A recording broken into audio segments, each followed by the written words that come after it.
नमस्कार, स्वागत है आपका वाइट कॉलर ग्रुप न्यूज़ में। हमारे साथ दो सहयोगी हैं, एक हर्ष बाबू और एक राहुल भैया। तो सर, आज हम बात करेंगे आज से 20 साल पहले हुए गोधरा में एक घटना की, जिसमें एक परिवार तबाह हो गया था। जी हाँ, ये उसी औरत का परिवार है जिसका हम नाम लेने से थोड़ा बचेंगे, कोशिश करेंगे कि नाम ना लिया जाए। ये एक औरत की कहानी है। वो औरत जो अपने 13 लोगों के परिवार के साथ एक जगह से दूसरी जगह भागती है कि वो दंगों से बच सके, क्योंकि गुजरात में जैसा कि आप सबको पता है कि एक ट्रेन में आग लगाई जाती है, फिर उसके बाद वीएचपी के कार्यकर्ता मारे जाते हैं, फिर पूरे देश में दंगे होते हैं, पूरे गुजरात में दंगे होते हैं, माफ़ कीजिएगा, जिसमें वो औरत भी चपेट में आती है। वो अपने परिवार के 13 लोगों के साथ एक दूसरी जगह पे शिफ्ट हो रही होती है। इसी दौरान हमलावरों के वो चपेट में आ जाती है, जिसमें उसके परिवार के 7 लोगों को उसकी आंखों के सामने मार दिया जाता है और उसका 11 लोगों द्वारा सामूहिक दुष्कर्म किया जाता है। वो इस हालत में होती है कि वो बदहवाश हो चुकी होती है। उसको मरा समझ के छोड़ के आ जाते हैं, ये नहीं सोचते हैं कि उसमें जान होगी, ठीक है। लेकिन वही औरत अपने साथ हुए इस दुष्कर्म के खिलाफ 6 साल लड़ाई लड़ती है। 2008 में उन 11 दोषियों को सजा होती है, लेकिन 2022 में 14 साल पूरा होने पे उन्हें छोड़ दिया जाता है। कानूनन देखा जाए तो ये ठीक ठीक लगता है। कानून इसकी गवाही देता है कि 14 साल बाद अगर किसी का व्यवहार अच्छा है, 1992 का एक कानून है, जहां तक मैं गलत नहीं हूं, उसके तहत उन्हें छोड़ देना चाहिए। लेकिन क्या ये मानवता की कसौटी पे सही उतरता है कि ऐसे जघन्य अपराध करने वाले अपराधियों को यूं छोड़ दिया जाए? क्या उनकी मानसिकता में बदलाव हो गया होगा, उन 11 लोगों की मानसिकता में? आपको यह भी बता दें कि जब वो औरत गर्भवती थी, जिस वक्त उसका बलात्कार हो रहा था, तब वो 5 महीने की गर्भवती थी। आज उसकी बेटी हो चुकी है, वही 5 महीने की बेटी जिसके उस समय पेट में होने पर इन 11 हैवानों ने उसके साथ दुष्कर्म किया था। ये एक मानसिक तनाव क्या नहीं पैदा करेगा उस औरत के ऊपर, ये जो हुआ है उसके साथ? इसी पे बात करेंगे हमारे साथ राहुल और हर्ष। आपके क्या विचार है, क्या छोड़ना चाहिए था राहुल जी उन्हें? मैं चाहूँगा आप माइक ले लें। अच्छा जी, बहुत शुक्रिया प्रखर जी। देखिए, सबसे पहली बात तो देश आज़ादी का 75वां अमृत महोत्सव मना रहा है। देश मना रहे हैं, मगर मैं नहीं मना रहा, और मेरी तरह कई लोग होंगे जो आज़ादी का 75वां अमृत महोत्सव नहीं मना रहे होंगे। कहने का तात्पर्य समझिएगा, अमृत महोत्सव मैं नहीं कहूँगा, इसे 75th इंडिपेंडेंस डे कहा जाए तो ज़्यादा बेहतर होगा, क्योंकि अमृत महोत्सव का नाम दे करके उन 11 हैवानों को छोड़ देना, जिन्होंने बड़ी ही दर्दनाक तरीके से, हैवान के तरीके से, एक बिल्किस बानो, मैं नाम ज़रूर लेना चाहूँगा, इसमें कोई एतराज़ नहीं होगा मुझे, जब वो 21 साल की होती है तो उसके पेट में 5 महीने का एक बच्चा, और उसके साथ रेप किया जाता है, उसे मतलब अधमरा करके छोड़ दिया जाता है, हालांकि वो बच जाती है। और आज हम अमृत महोत्सव के बहाने उन 11 दोषियों को, उन 11 हैवानों को छोड़ देते हैं। वाह, क्या आज़ादी का अमृत महोत्सव मना रहा है देश, कमाल की बात है, मानना पड़ेगा। आप भी मनाइए, मगर मुझसे तो ये अमृत महोत्सव नहीं मनाया जा पाएगा, माफ़ी चाहूँगा। देखिए हर्ष जी, ये कानूनन तो जो हुआ उस पर मैं कोई टिप्पणी नहीं करना चाहूँगा, लेकिन क्या इसके पीछे कोई पॉलिटिकल विल भी थी? क्योंकि इसी साल, हालांकि मुझे लगता है ये सवाल नहीं पूछना चाहिए, लेकिन आज जो देश में कहीं ना कहीं हो रहा है, चाहे वो ईडी की रेडें हो या सीबीआई की, वो कहीं ना कहीं प्रश्न के घेरे में है, क्योंकि वो टारगेटेड होती हैं, वो विपक्ष के लोगों पर दिखती हैं। ये बिल्कुल नहीं हो सकता कि बीजेपी में बैठा हर आदमी पवित्र हो, लेकिन उन पर नहीं होती है सीबीआई और ईडी की रेडें। तो क्या ये पॉलिटिकली मोटिवेटेड कदम तो नहीं है? क्योंकि इसके बाद बीजेपी के एक नेता ने बताया कि वो ब्राह्मण लोग थे जिनको रिहा किया गया 11 लोगों को। तो इस पे आपका क्या जवाब है? देखिए प्रखर जी, सबसे पहले तो मैं राहुल जी के वक्तव्य का जवाब दूंगा, उसके बाद आपके सवाल का जवाब दूंगा। दोनों संक्षिप्त में दोनों चीजों का जवाब दूंगा। बिल्कुल बिल्कुल। मामला एक मिनट बोलने से देखिए, हम है ना अक्सर कोशिश करते हैं कि हम हंसी मजाक में बात करें, लेकिन ये मुद्दा गंभीर है, इस पे हंसी मजाक ना करें तो बेहतर है। राहुल जी, हमें थोड़ा सीरियसली इसको करना चाहिए। तो ये मुद्दा संक्षिप्त में जवाब दें, ज़्यादा खींचे मत अपनी बात को। जी बिल्कुल। सबसे पहली बात तो मैं ये कहना चाहूंगा, जो आपने कहा कि आजादी का 75वां अमृत महोत्सव नहीं मना रहा हूं, वो आपकी खुद की राय है, लेकिन इस राय को आप अपने तक रखें तो सही है, जनता तक ना ले जाएं, क्योंकि आपका ये कहना बिल्कुल गलत है। क्योंकि हम बिल्किस बानो केस जो है वो एक अलग मुद्दा है, और देश की आज़ादी का 75 साल पूरा होना ये एक अलग मुद्दा है। और आपने एक बात अभी कही कि इसमें पॉलिटिकल मैनिपुलेशन का कोई चांस है क्या? अभी राहुल जी ने इनडायरेक्ट वे में वही बात कही है जी कि इसमें पूरी तरह से गवर्नमेंट का इन्फ्लुएंस था, और गवर्नमेंट ने, क्योंकि गवर्नमेंट मनवा रही है आज़ादी का 75वां अमृत महोत्सव, और गवर्नमेंट के ही वजह से ये 11 आरोपी, नहीं, मैं हर 11 लोग छोटा सा इंटरप्शन गवर्नमेंट नहीं कर सकती, क्योंकि हमारे प्रधानमंत्री महिलाओं के सम्मान की बात करते हैं। कंटिन्यू करें आप। हाँ जी। तो मैं वो राहुल जी कह रहे हैं ना जी कि दोनों चीजें गवर्नमेंट ने की है, ठीक है। तो मैं सबसे बड़ी बात, सबसे पहली चीज तो ये कह रहा हूं कि अमृत महोत्सव एक अलग मुद्दा है। वो हमारे 75 साल पूरे होने के बाद हमारे देश का जो गौरव है, हम उसे सेलिब्रेट कर रहे हैं। और बिल्किश बानो के साथ जो हुआ था, ये हैवानियत थी।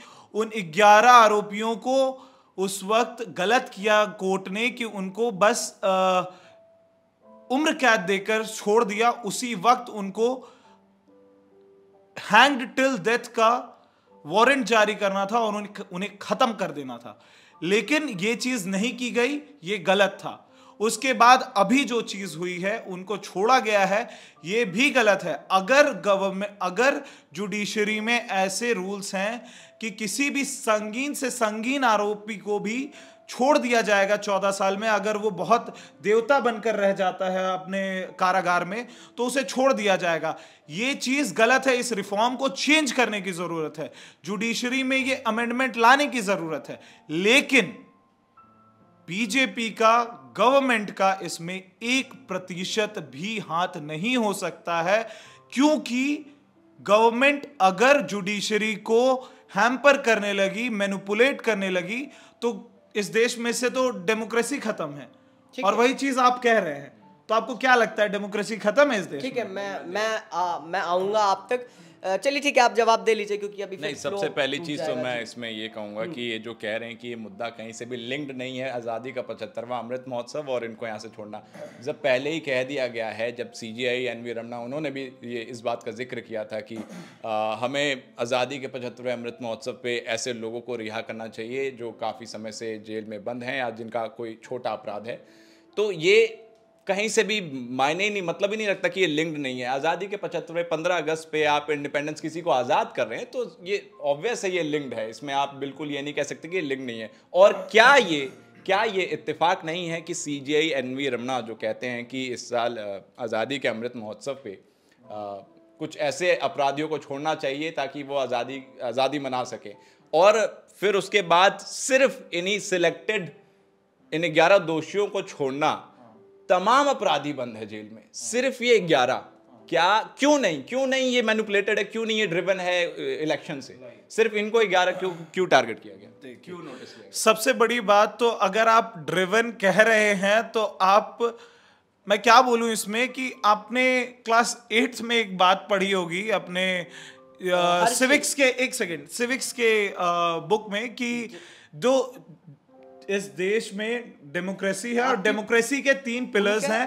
एग्जीक्यूट नहीं, मैं वहीं आ रहा हूँ, उनका सवाल है कि पॉलिटिकली मोटिवेटेड है या नहीं। ये आप सीधा बनने की कोशिश नहीं, मैं वहां डायरेक्ट मैं आ रहा हूँ, वहां आ रहा हूँ। मैं पढ़ा है ना आपने डेमोक्रेसी के 3 पिलर्स, मैं बता रहा हूँ ना, सुनिए ना, मैं डेमोक्रेसी के 3 पिलर्स, एग्जीक्यूटिव, लेजिस्लेचर और जुडिशरी एक fourth pillar. Exactly, we are the 4th pillar, we are the watchdog. Listen, सबसे पहले चीज ये बताइए कि आप ये मानते हैं कि judiciary is the independent body of the democracy, हाँ या ना? सिर्फ इतना जानूंगा मैं आपसे। हाँ है, ठीक है। फिर कैसे कह रहे हैं ड्रिवन है या मैनिपुलेटेड है? बात खत्म। तो आप हर फैसले का फायदा तो नहीं उठा सकते ना। ठीक है, ये हो सकता है जो आप बोल रहे हो, आपकी बात सही हो, ठीक है, लेकिन उनके 11 की रिहाई के बाद क्यों गलत वहां है। के नेता आके बोल रहे हैं कि वो ब्राह्मण थे इसलिए उनको रिहा कर दिया? वो बोल रहा है गलत बोल रहा है, मैं ये कह रहा तो हूं क्या ना, था इसके फिर ठीक है, फिर तो इस हिसाब से, मेरे हिसाब से मुझे तो लगता है आज आप अच्छी जिस राजनीति बन सकती है। मुकाम पे पहुंच गए, यहाँ तक बन गए हैं, तो आप तो छोटी छोटी, इसमें तो फिर तो राजनीति नहीं हुई, अपराध नहीं हुआ, चीटिंग नहीं हुआ, हम तो पास हो गए, इतना आगे तक पहुंच गए, हमने तो चीटिंग नहीं की, बहुत सीधा सीधा, हमारा तो एकदम सेफ डिग्री, आप भी मतलब जो भी हमें डिग्री, कहना क्या चाह रहे हो? कहने का मतलब ये है कि यहाँ तो राजनीति होती नहीं है, फिर तो राजनीति नाम की चीज ही नहीं है। क्या राजनीति इज अलग चीज, राजनीति अलग तो है, क्यों नहीं उसको घुसा? जुडिशरी से क्यों जोड़ रहे हैं आप? क्यों नहीं हो सकती? जुडिशरी में कोई भी राजनीतिक इन्फ्लुएंस नहीं होता है भाई साहब। ठीक है, कुल मिला के आप फिर ऐसी कुल बात मिला करें, के बस मेरा एक लास्ट नहीं नहीं मैं समझ रहा, आप जुडिशरी जस्टिफाइड कर रहे हैं, चलिए ठीक है। मैं ये कहना चाह रहा हूं, अगर आप ये कह रहे हैं कि जुडिशरी के ऊपर बीजेपी का या गवर्नमेंट का दबाव था, तो ये कहने का मतलब आपका है कि इस देश में तो डेमोक्रेसी भंग हो चुकी है। अगर तो आपके पार्टी वाले भी कहते हैं कि फिर वो जो भूमि क्या था, राम जन्मभूमि, वो हमारे कार्यकाल में हुआ, हमारी सबसे बड़ी वो है, वो जीत है। वो मेरे पार्टी का नहीं, वो आपके पार्टी के ही लोग कहते हैं। मैं किसी पार्टी से नहीं हूं। हर्ष, मैंने यूपी चुनावों के दौरान भी देखा, और मैंने यूपी चुनाव में मैंने दोनों कान खुले रहे, मैंने जितना सुना, सुप्रीम कोर्ट के इस फैसले को अक्सर भाजपा के बड़े बड़े नेताओं ने अपनी उपलब्धि के रूप में बताया है कि ये हमारी उपलब्धि है, ये सुप्रीम, मैं पूरा कर लूं, मैं जरूर आपको मौका दूंगा, ठीक है?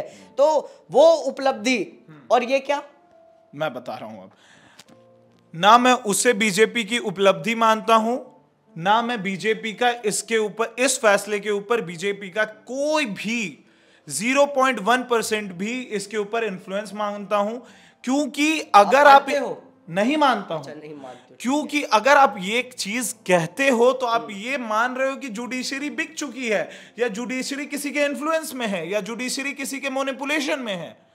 आप ये चीज कह ही नहीं सकते। हम ये चीज सीखते आए हैं, और हमें देखिए, जिस दिन हमारा जुडिशरी पर से भरोसा उठ गया इस देश के नागरिक का, इस देश के लोगों का, उस दिन तो देश खत्म हो जाएगा भाई साहब। ठीक है, क्योंकि जुडिशरी, सुनिए, जुडिशरी का काम ही यही है कि जो लोग जुडिशरी का काम ही यही है कि जो लोग लेजिस्लेचर और एग्जीक्यूटिव में खराब काम करते हैं, और जो लोग इस देश में अराजकता फैलाते हैं, जो गलत काम करते हैं, उनको वो पनिश करे। और आप अगर उसको ये दिखा रहे हो, अगर आप उसको डिफेम कर रहे हो कि उसने पक्षधरी की है, किसी का पक्ष लिया है, तो आप उसको डिफेम कर रहे हो, इस देश की हाईएस्ट अथॉरिटी को डिफेम करने की कोशिश कर रहे हो, और कुछ भी नहीं। ना एंड कर दूं, ना बहुत लंबा ना राम जन्मभूमि, ना राम जन्मभूमि केस में बीजेपी, ना राम जन्म, एग्जैक्टली मैं समझ रहा हूं, ना राम जन्मभूमि केस में बीजेपी का इन्फ्लुएंस था, ना इस केस में बीजेपी का कोई भी इन्फ्लुएंस नहीं। मैं इस बात से इनकार नहीं करता कि हमारी जुडिशरी आज भी इंडिपेंडेंट है, और आज भी लोगों का जुडिशरी में भरोसा है। पर हाँ, जुडिशरी से हम ये भी उम्मीद करते हैं कि ऐसे अमानवीय कृत्य करने वाले लोगों पर भी उनकी नजर बनी रहे, ठीक है? क्योंकि वो औरत अभी जिंदा है, ठीक है? तो अगर उसको न्याय मिलेगा तो ही अच्छी बात होगी। क्या आप लोग इंसानियत के मुद्दे पे इस बात पे एग्री करते हैं कि उन 11 अपराधियों को दोबारा से जेल होनी चाहिए? बस इतना ही, हाँ या ना में जवाब। मैंने अपने ओपनिंग स्टेटमेंट में ही यही कहा था कि उनको फांसी होनी चाहिए थी, इससे ज्यादा क्या कहूं? ठीक है, लेकिन फिर बीजेपी के नेता, चलिए खैर आप बीजेपी के नहीं है, बस मैं एक बात कह रहा हूं, मैं आपको कुछ नहीं कह रहा, आप बीजेपी के नहीं है, बस बात ये है कि बस बीजेपी के जो गुजरात के लोग हैं वो थोड़ा इस बात को लेके कहीं ना कहीं भुनाने के चक्कर में है। कुछ नेता शायद छोटे बड़े जो भी हैं वो बोल जा रहे हैं, ठीक है? बस ये था। क्या आप तो मुझे लगता है सहमत ही होंगे कि इंसानियत के मुद्दे पे उन 11 लोगों को बिल्कुल, मैं तो सहमत हूँ, बिल्कुल जाना चाहिए उन्हें, बिल्कुल जेल होनी चाहिए। मगर मैं सिर्फ ये कह रहा हूँ कि ये इत्तेफाक नहीं है, मोदी जी, उनका भी कहीं ना कहीं इस केस में हाथ था। SIT ने जांच की थी, मगर उन्हें क्लीन चिट मिल चुकी है। मोदी जी को क्लीन चिट मिल गई, यहाँ पर सिर्फ इन सिलेक्टेड लोगों को छोड़ दिया। ये मतलब इतना इजीली कैसे हो सकता है? मतलब चलिए ठीक है, मुझे लगता है कि हाँ, चलिए जल्दी। राहुल जी का ये कहना है अंततः कि इस देश में से डेमोक्रेसी खत्म हो गई है, यहाँ डिक्टेटरशिप। आपने अभी तो बोला, तो मैं मोदी जी की बात कर रहा हूँ। आपने ये बोला ना कि ड्रिवन है, मैंने अभी तो ड्रिवन बोला नहीं। आप ये कह रहे हो ना पुरानी कितनी बातें। इतनी इजीली कैसे हो जा रहा है? हर्ष लंबा आपने नहीं ये खींचते, कहा ना खत्म, कि conclude इतनी करते हैं। इजीली कैसे हो जा रहा Conclude करिए। है? तो आप ये कहने की कोशिश कर रहे हैं इस देश में से आप टिप्पणी मत करिए। है सर पे, चलिए क्यों नहीं हो ठीक है, सकता? लोग कह रहे हैं भाई ठीक है। ब्राह्मण इस है, वो देश सारे में जब छोड़ डेमोक्रेसी खत्म हो चुका है, मोनार्की आ गया है या डिक्टेटरशिप, ये बता दो। दोस्तों इस डिबेट को यही खत्म करते हैं, क्योंकि हम चाहते थे चर्चा हो, पर मौसम डिबेट का बन रहा है। बहुत बहुत शुक्रिया देखने के लिए। न्याय मिलना चाहिए, बस यही मानना है हम तीनों का। धन्यवाद।